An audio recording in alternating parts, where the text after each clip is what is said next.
I'm really honored to be speaking today. My name is Elizabeth Banks, and Ray knew me as an actor, director, and producer.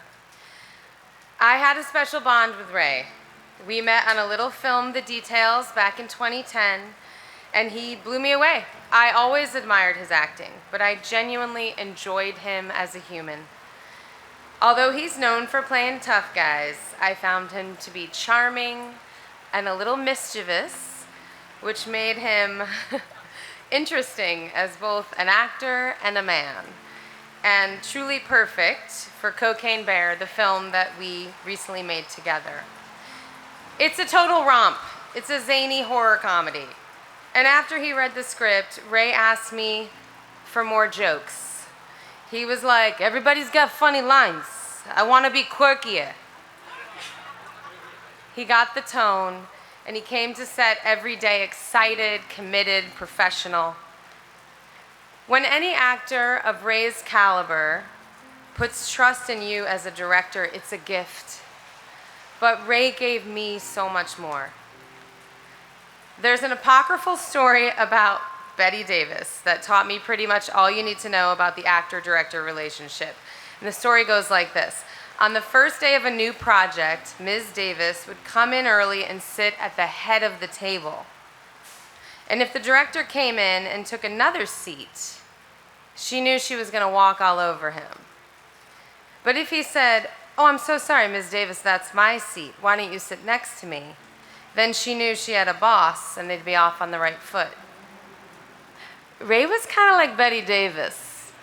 He had little tests, because he was not interested in suffering fools who didn't know where to sit. And I absolutely love him for that. There was no tricking Ray into doing anything, no cajoling. You could not BS this man. Just be straight, know your role, earn it. You see, I had been told by a big Hollywood producer that men like Ray wouldn't follow me as a director, that I couldn't direct action because of that. But I know where to sit, and Ray knew I did. So Ray's respect for me as a director, as his boss on set, meant everything to me, because if you can direct Henry Hill, you can do fucking anything in this town. And the emphasis is his, because god dang it did he love F-bombs. I'm very grateful Ray Liotta blessed my life, because I will carry the confidence he gave me forever. Ray had a great time in Ireland where we made the film, and when I think of him there, it's not on set. We all lived in a small town, Dalkey. It was just south of Dublin, and it had one main street, Castle Street, because there was a castle on it, along with, shops and pubs. And one night I was in a shop and I spied him out the window. He was on the street, arms linked with JC, his fiance, carrying a doggy bag, obviously walking home from dinner. And that is the image that I carry of Ray in my mind. Arm in arm with a woman he loved, smiling, probably a bit flushed from wine, in a place that he found really special. Because here's the crazy thing. Ray always thought he was Italian and Scottish. But he's adopted. By the way, the Italians, they really love Ray. So I hope this isn't too disappointing. On his last day of filming, he gave a rap speech to our crew in which he told us that he'd recently discovered through a genealogy thing that he was actually 85% Irish. And then he emotionally praised our crew and brought tears to people's eyes. That's the tenderness that Taryn's talking about. My friend Sigourney Weaver, she and I were texting about Ray, and she just said, he was an authentic, true blue guy, and I couldn't agree more. I'm very proud to have been in his company. I'm heartbroken he isn't here enjoying this with us, laughing at this rain. But I'm grateful to the Chamber of Commerce for marking this spot with his name, and I am grateful I got to hug Ray a couple weeks before he passed, and I got to show him our zany movie. And boy, am I grateful that he laughed. And he said, "Good job." Thanks. When I first met Ray, I was, frankly, a bit scared of him. He was a tall, imposing man with a very intense gaze and an air of what can only be described as menace that emanated from him. This was one of the things that made him such a compelling screen presence. The other thing that made him so extraordinary to watch was his unparalleled capacity for vulnerability and tenderness. It was this side of himself he first showed me when I stepped on the set of Blackbird to play his son 2 years ago. I'd been trying to figure out how to approach him when he saw me, headed straight for me, and hugged me without saying a word. It sounds insignificant, but it wasn't. It instantly put me at ease, and a bond formed between us that I have always found it quite hard to describe. But I believe you can see it if you watch our on-screen relationship in Blackbird. Over the ensuing few weeks, we created a handful of scenes depicting a father and son whose love for one another is profound. When I watch those scenes, I know they are the best acting of my career. That's because of Ray. It's because he was that kind of rare artist who brought all of himself to his work. All of his intensity, all of his vulnerability, and in the case of our show, all of his love. I was deeply inspired by Ray. He was the epitome of an actor's actor.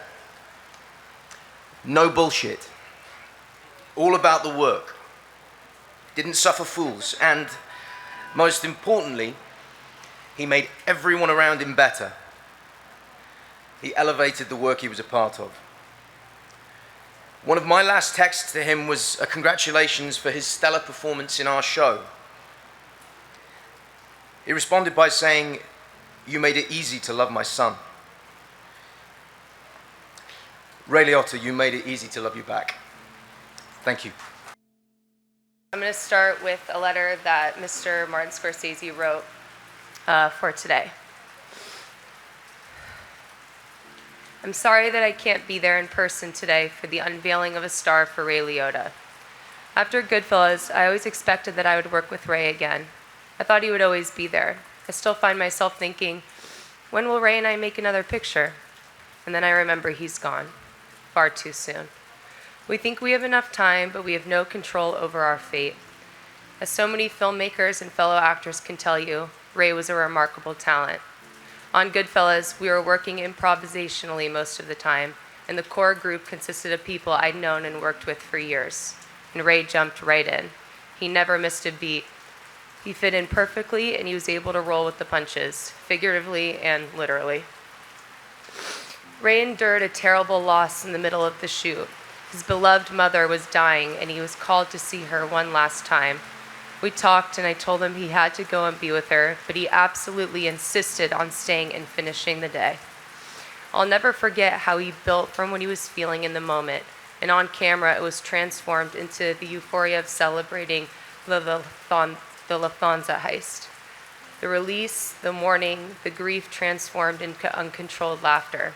Actually, the laughter was tears. Only an artist of Ray's caliber could have achieved this. It was a deeply moving moment, one that I'll never forget, and neither will Ray's fellow actors.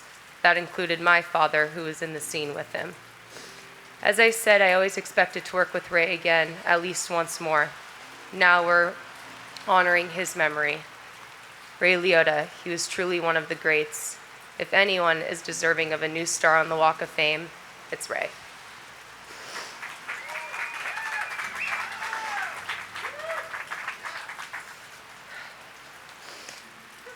Now this is from me. I want to thank Universal, Elizabeth, Taryn, my dad's amazing team, Beth, David, Brett, Jennifer C., Jennifer A., Nikki, and Warren. I want to thank JC, my dad's fiance, and our beautiful family. I'm so touched to be accepting this honor on behalf of my dad. I couldn't be more proud of him. He was a one-of-a-kind actor and the best friend, brother, and father anyone could ask for. I lucked out with you. If you have a Ray in your life, you're lucky. I love you so much.